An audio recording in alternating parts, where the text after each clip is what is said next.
Muito bom dia para você, meu irmão, minha irmã. Nosso evangelho de hoje está em Mateus capítulo 9, dos versículos 9 ao 13. E aqui o evangelista coloca para nós que Jesus estava caminhando e avistou um cobrador de impostos. O nome dele era Mateus. E aí Jesus convida esse homem para que caminhe com ele.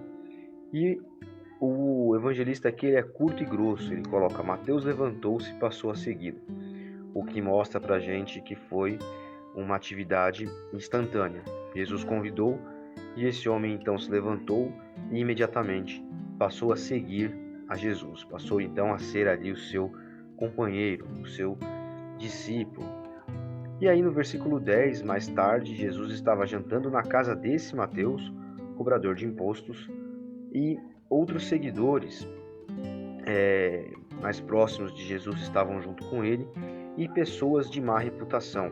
Não diz aqui quem são essas pessoas. Os cobradores de impostos na época, ou de impostos, eles eram pessoas de má fama também, por uma questão, enfim, política e cultural da época, que nós não podemos nos aprofundar aqui agora porque levaria tempo. Mas além desses cobradores de impostos, outras pessoas também poderiam estar ali e eram pessoas de má reputação. Nós sabemos que Jesus andou com leprosos, com mulheres de vida duvidosa, talvez prostitutas, talvez mulheres sem maridos, que no contexto cultural também era algo mal visto, cobradores de impostos, enfim, e outros tipos de pessoas. E aí os fariseus, vendo isso, ficaram indignados e foram até os discípulos de Jesus tomar satisfação, questionando que exemplo estava dando aquele mestre, Jesus era um rabi, era um mestre, era alguém que ensinava e por isso tinha discípulos. Que exemplo ele estava dando, andando com pessoas desonestas, da ralé? Então Jesus vai dizer que quem precisa de médico são os doentes e não os sãos, e que isso cumpre, o que está escrito no Antigo Testamento, que Deus procura misericórdia e não religião. Ele estava ali para dar atenção aos de fora e não mimar os da casa que se acham justos. Essas palavras estão colocadas dessa forma na versão da Bíblia Mensagem. E eu acho muito interessante porque aqui está escrito que não era para mimar os da casa que se achavam justos. Infelizmente, dentro das igrejas nós temos pessoas dessa forma. Pessoas que se acham de fato mais justas do que outros que estão em vidas pecaminosas fora da igreja. Veja, nós não estamos dizendo aqui que devemos relativizar condutas pecaminosas. A conduta pecaminosa é pecaminosa e o Espírito Santo convence a pessoa de maneira que, quando ela é convencida, ela percebe sua conduta pecaminosa e busca, assim como Mateus, seguir a Cristo, tornando-se seu discípulo. Mas a igreja, ela precisa estar consciente de que, muitas vezes, nós precisamos ter essas pessoas no nosso convívio. Não podemos ser como pessoas mimadas, que se acham justas e acham que pessoas com condutas pecaminosas, com estilos de vida e com práticas as quais nós rechaçamos e nós temos muita dificuldade de lidar, não podem estar no nosso meio, não podem ser parte da igreja e não podem, inclusive, trabalhar nessa igreja. A igreja que eu digo aqui é de uma maneira geral. O público evangélico precisa aprender a lidar com o diferente, precisa aprender a lidar com as pessoas que nós olhamos na sociedade hoje e vemos que, inclusive, tem certo receio, certo, digamos assim, até mesmo preconceito contra os evangélicos. E é um preconceito, de certa forma, justo. Por quê? Porque a igreja evangélica no Brasil passou uma imagem de superioridade. Passou uma imagem de alguém que pode olhar para o outro e condenar o outro ao inferno. E novamente eu quero frisar, não é questão de relativizar o pecado, mas é questão de olhar para a pessoa como Jesus olhava. Jesus não olhou para Mateus e falou: siga-me, senão você vai para o inferno. olha, sua vida é uma vida de perdição e se você não vier comigo, você está condenado. Não, Jesus fez um convite, olha, sendo cobrador de impostos, e para outra mulher, olha, tendo a sua vida com vários maridos aí, eu não te julgo, eu não te condeno, e ninguém te condenou, eu também não te condeno. Apenas sigam-me.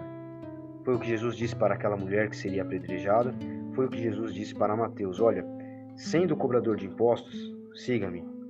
Para outra mulher, olha, vai, não peques mais, mas se você pecar, siga-me, porque é claro que ela pecou novamente e é possível que ela tenha mantido, inclusive, durante um tempo ou não, nós não sabemos, mas aquela vida, digamos assim, pecaminosa que ela tinha.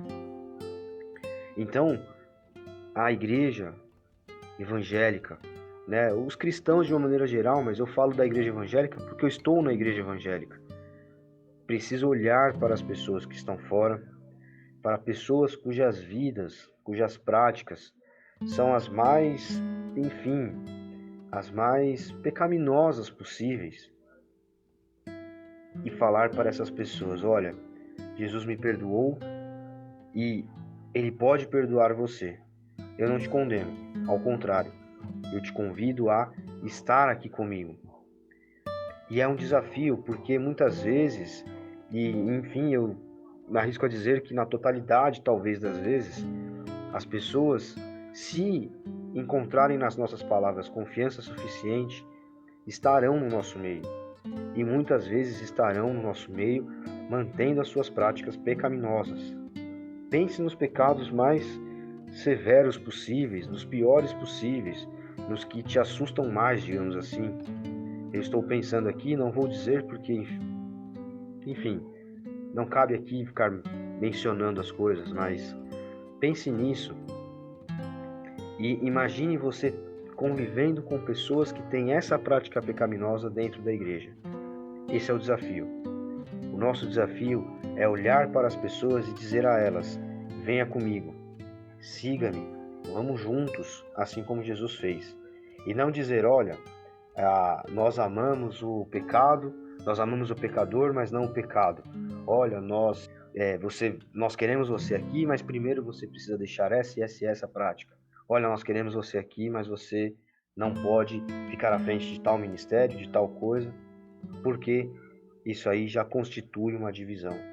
E o que Jesus faz aqui é dizer: venha comigo. Você é um cobrador de impostos? Venha comigo, cobrador de impostos.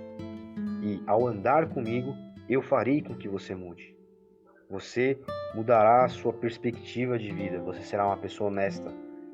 Por mais que a sua reputação continue ruim, você estará comigo. E o nosso desafio como igreja é fazer esse convite às pessoas e não só fazer o convite, mas caminhar e estar com elas assim como Jesus caminhou, assim como Jesus esteve, assim como Jesus lidou. São pessoas que precisam de médico, assim como eu e você. Talvez alguns precisem de uma simples consulta, outros precisem de uma cirurgia de vida ou morte, mas todos precisam do médico. E nós precisamos que essas pessoas estejam dentro do hospital onde esse médico opera, que é a igreja.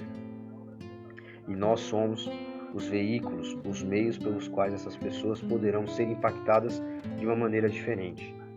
Então, coloque-se sempre no lugar do outro e coloque-se em posição de ser alguém que vai apresentar a igreja evangélica, vai apresentar o contato de um cristão protestante no Brasil de uma maneira diferente para essas pessoas, para que elas possam enxergar em nós, de fato, esse Jesus que diz: olha, eu não te condeno, venha comigo, e no processo do discipulado, você então será liberto de todos os seus pecados. E todos nós vamos assim, no hospital chamado igreja. Deus abençoe você. Até amanhã.